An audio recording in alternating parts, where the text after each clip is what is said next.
السلام علیکم ورحمۃ اللہ وبرکاتہ۔ ناظرین، میں امید کرتا ہوں کہ آپ حضرات خیریت سے ہوں گے۔ ماہ رمضان المبارک کا پہلا عشرہ آپ حضرات کو خوب مبارک ہو۔ تو میں آپ کی خدمت میں لے کر آیا ہوں زکوٰۃ کے تعلق سے ایک واقعہ۔ اس سے پہلے ہم اور آپ آئیں درود پاک پڑھ لیتے ہیں۔ اللہم صلی علی سیدنا مولانا محمد بارک وسلم صلی علیہ الصلوۃ والسلام علیک یا رسول اللہ صلی اللہ تعالی علیہ وسلم۔ رمضان المبارک میں زکوٰۃ ایک بہت اہم ٹاپک ہے۔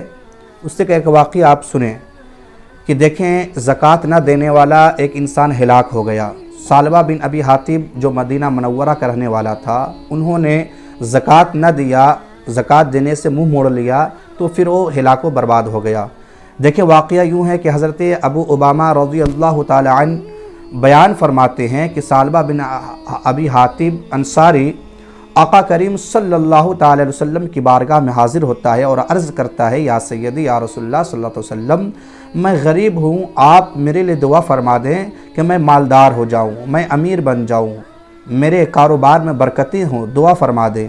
تو آقا کریم صلی اللہ علیہ وسلم نے ارشاد فرمایا، اے ثعلبہ، اگر تم صبر کرو تو تمہارے لیے غریبی میں زیادہ بہتر ہے، غریبی زیادہ بہتر ہے۔ اس لیے کہ جب تمہارے پاس مال کم رہے گا، دولت کم رہے گا، تو تم اللہ کا شکر زیادہ کرو گے، اور جب مال تمہارے پاس زیادہ ہو جائے گا تو پھر اللہ کا شکر ادا کرنا بڑا مشکل ہو جائے گا۔ جب یہ بات سنی ثعلبہ، تو ثعلبہ یہ سن کر چلے گئے۔ کچھ دن بعد پھر آئے نبی کی بارگاہ میں، عرض کرتے ہیں، یا سیدی یا رسول اللہ صلی اللہ علیہ وسلم، آپ میرے لیے دعا فرما دیں کہ میں امیر بن جاؤں، میں دولت مند ہو جاؤں، میرے کاروبار میں برکتیں ہوں، میرے لیے دعا فرما دیں۔ آقا کریم صلی اللہ علیہ وسلم نے پھر وہی فرمایا، اے ثعلبہ، امیری سے زیادہ بہتر غریبی ہے، اگر اسی پہ تم صبر کر لو تو تمہارے لیے زیادہ بہتر ہے۔ ثعلبہ بہت اصرار کرتے ہیں اور عرض کرتے ہیں، یا سیدی یا رسول اللہ صلی اللہ تعالی علیہ وسلم، اگرچہ میں مالدار بن جاؤں گا، میں مالدار بن جاؤں گا، میں دولت مند ہو جاؤں گا، تو قسم ہے اس ذات کی جس کے قبضہ میں میری جان ہے، میں غریبوں میں خوب مال تقسیم کروں گا، میں اللہ کی راہ میں خوب مال خرچ کروں گا، اور ہر حقدار کو اس کا حق ادا کروں گا۔ جب آقا کریم صلی اللہ علیہ وسلم نے یہ سنا تو آقا کریم دونوں ہاتھ کو اٹھاتے ہیں دعا کے لیے، ثعلبہ کے حق میں دعا فرماتے ہیں، اللہم ارزق ثعلبۃ مالا، یعنی اے میرے پاک پروردگار، ثعلبہ کے مال میں تو برکتیں عطا فرما۔ حضرت ابو امامہ رضی اللہ تعالی عنہ بیان فرماتے ہیں کہ یہ دعا اتنی جلدی قبول ہوتی ہے کہ ثعلبہ چند بکریاں لیتے ہیں، اور لینے کے بعد اللہ کی شان دیکھیں کہ ان کی بکریوں میں اتنی برکتیں ہوتی ہے کہ بے شمار بکریاں ان کے پاس ہو جاتی ہیں۔ اب گھر میں بکریوں کو رکھنے کے لیے جگہ نہیں، مدینہ منورہ کی جگہ بھی اس کے لیے تنگ ہو گئی، اتنی بکریوں میں برکتیں ہوتی ہے۔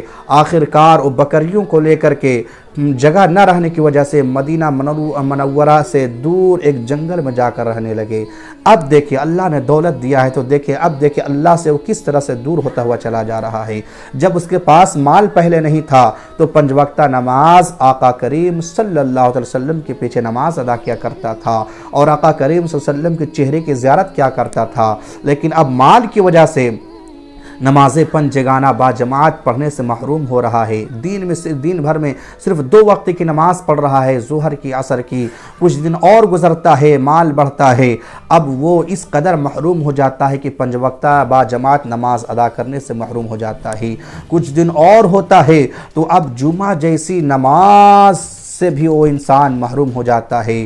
آقا کریم صلی اللہ علیہ وسلم صحابہ سے پوچھتے ہیں، اے صحابہ، ثعلبہ کا کیا حال ہے؟ ثعلبہ دکھتا نہیں۔ صحابہ نے عرض کیا، یا سیدی یا رسول اللہ صلی اللہ علیہ وسلم، ثعلبہ کے پاس مال اتنا ہو گیا ہے، اتنی دولت ہو گئی ہے کہ اپنے دولت کو سنبھالنے کے لیے مدینہ منورہ سے دور ایک جنگل میں چلا گیا ہے۔ آقا کریم صلی اللہ علیہ وسلم فرماتے ہیں، اے ثعلبہ، تم پر افسوس ہے۔ اور جب زکوٰۃ کا وقت آتا ہے تو آقا کریم صلی اللہ علیہ وسلم اپنے چند صحابہ کو بھیجتے ہیں کہ شہر میں جاؤ اور جو زکوٰۃ دینے والے ہیں، جو مالک نصاب ہیں، ان کے پاس جائیں اور ان سے مال لے کر کے آئیں تاکہ غریبوں میں اس کے مال کو تقسیم کیا جائے۔ صحابہ کرام جاتے ہیں اور زکوٰۃ وصولتے ہیں۔ پھر خیال آتا ہے کہ ثعلبہ تو بھی اب امیر بن گیا ہے، دولت ہو گیا ہے، اس کے اوپر بھی زکوٰۃ واجب ہو گیا ہے، چلیں اب ثعلبہ کے پاس بھی چلتے ہیں زکوٰۃ لینے کے لیے۔ ناظرین، جب صحابہ کرام جب سالبہ کے پاس جاتے ہیں اور فرماتے ہیں اے سالبہ اب تو تم امیر ہو گئے ہو، مالدار ہو گئے ہو، تمہارے اوپر زکوٰۃ واجب ہو گیا ہے، اس لیے آقا کریم صلی اللہ علیہ وسلم نے بھیجا ہے آپ اللہ کی راہ میں زکوٰۃ دیں، مال خرچ کریں۔ سالبہ جب یہ بات سنی زکوٰۃ کا تو پھر انہوں نے اپنے بکریوں کو گنا، اور بکریوں کے گننے کے بعد مسئلہ یہ ہے بکریوں کا کہ 40 بکریوں میں سے ایک بکری زکوٰۃ دیا جاتا ہے۔ جب انہوں نے گنتی کیا تو دیکھا کہ میری تو بہت ساری بکریاں چلی جائے گی اور کم ہو جائے گی۔ عزیزان ملت اسلامیہ، وہ سالبہ یہ کہتے ہوئے ٹھکرا دیتے ہیں زکوٰۃ دینے سے کہ یہ تو ہمیں ٹیکس معلوم دیتا ہے، اسلام کا ٹیکس ہے زکوٰۃ کے نام پر، اور اس سے میری بکریاں بہت کم ہو جائیں گی، اس لیے میں بعد میں سوچوں گا، یہ کہہ کر کے چھوڑ دیتے ہیں۔ صحابہ کرام وہاں سے چلے آتے ہیں۔ جب صحابہ کرام آتے ہیں تو اس سے پہلے آقا کریم فرماتے ہیں اے سالبہ تم پر افسوس ہے، تم پر افسوس ہے۔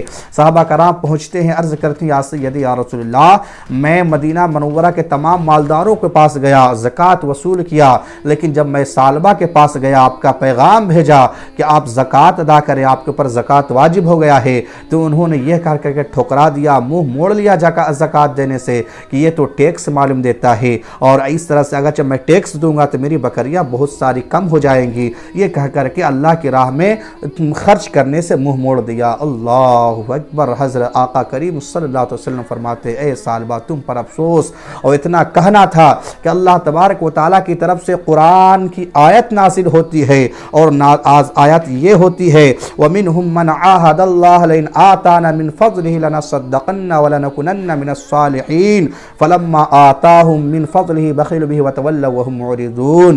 یعنی اس کا ترجمہ یہ ہوتا ہے کنز الایمان کہ ان میں سے ان میں کوئی وہ ہیں جنہوں نے اللہ سے وعدہ کیا تھا کہ جب اللہ مجھے مال دے گا، دولت دے گا، تو میں اللہ کی راہ میں خوب خرچ کروں گا، غریبوں میں مال تقسیم کروں گا، لیکن اللہ نے جب اپنے فضل سے اسے دیا تو پھر وہ اللہ کی راہ میں خرچ کرنے سے منہ موڑ لیا اور بخیلی کرنے لگا۔